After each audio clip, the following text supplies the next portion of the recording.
ఓం శ్రీ మాత్రే నమః. 574వ నామము ప్రజ్ఞాన ఘన రూపిణి.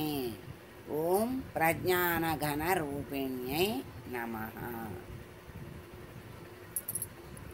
ఓం ప్రజ్ఞానం బ్రహ్మ. అదే మహావాక్యము, గొప్ప వాక్యము. ప్రజ్ఞానమే బ్రహ్మస్వరూపమని మహావాక్యాల్లో చెప్తారు. మనం కళ్ళతో చూసినటువంటి దృశ్యాల్ని, చెవులతో విన్నటువంటి శబ్దాల్ని, నాలుకతో తెలుసుకున్నటువంటి రుచుల్ని, ముక్కుతో తెలుసుకున్నటువంటి వాసనల్ని, చర్మంతో తెలుసుకున్నటువంటి శీతోష్ణాలని అంటే స్పర్శల్ని, ఈ పంచ జ్ఞానేంద్రియాలు గ్రహించటం లేదు. వీటికి అవతల ఉన్నటువంటి జ్ఞానం గ్రహిస్తోంది. అంటే పంచేంద్రియాలు కేవలం సాధనాలే, వాహకాలే మాత్రమే. కానీ పంచేంద్రియాల వల్ల జ్ఞానం విషయ సుఖాల్ని, దుఃఖాల్ని గ్రహిస్తుంది. ఆ జ్ఞానమే ప్రజ్ఞానం. అదే దైవం.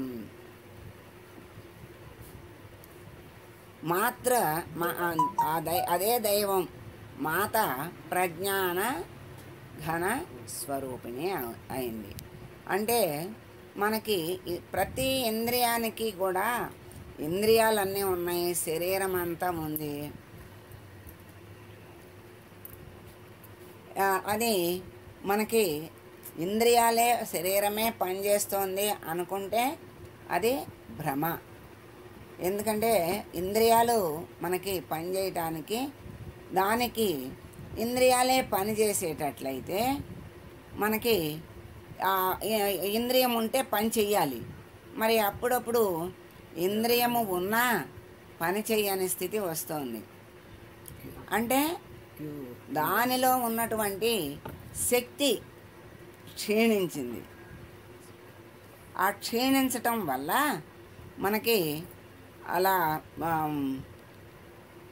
పని చేయటలా, ఆ ఇంద్రియం చేసేటువంటి పని మనకి చేయట్లేదన్నమాట. అంటే ఇంద్రియము పని చేయట్లేదని అర్థమైంది కదా. ఇంద్రియమే పని చేసేటట్లయితే ఇంద్రియాలు ఎప్పుడు పని చేయాలి? మరి ఇప్పుడు ఏ పక్షవాతమో ఇలాతే ఏదో వచ్చిందనుకోండి, ఆ శక్తి తగ్గిపోయి దాంట్లో నరాలు సన్నగిల్ని, శక్తి తగ్గింది అని ఆ అవయవం పనిచేయటం లేదు కదా. మరి ఇంద్రియమే పనిచేసేటైతే ఆ ఇంద్రియం ఉంది కదా, చెయ్యి ఉంది, కాలు ఉంది, అన్నీ ఉన్నాయి.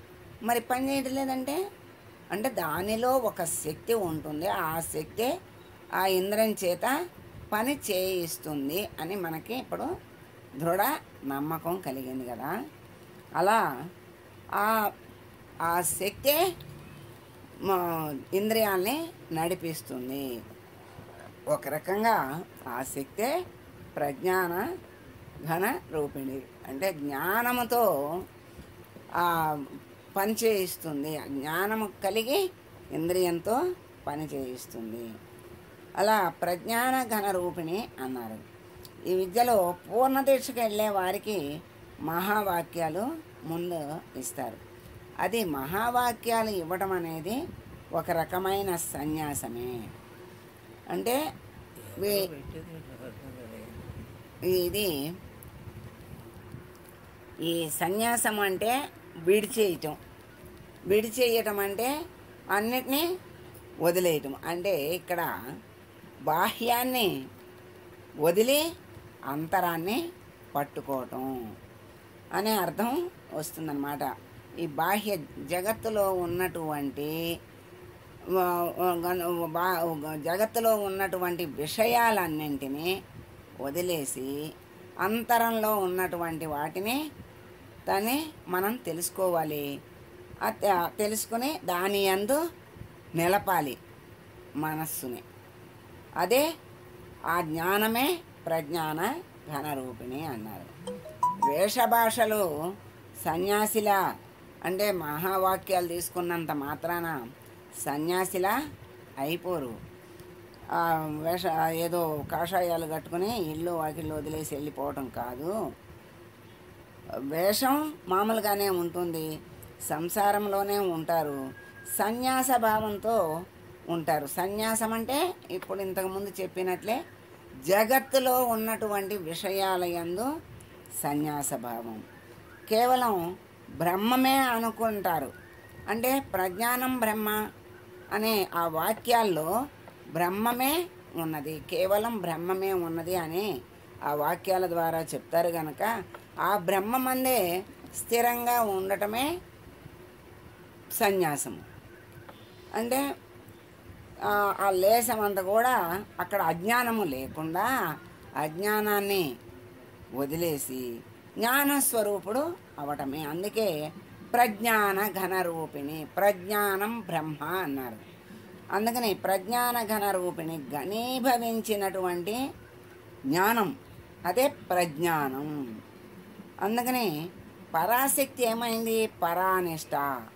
పరాశక్తి స్వరూపము పరానిష్టగా అయ్యి పరానిష్ట నుంచి ప్రజ్ఞాన ఘన రూపిణి అయ్యింది. అంటే ఆత్మ స్వరూపము ఇంకా అయిపోయింది. అందుకని అటువంటి ప్రజ్ఞాన ఘన రూపిణి అయినటువంటి మాతకి మంగళం పాడదాం.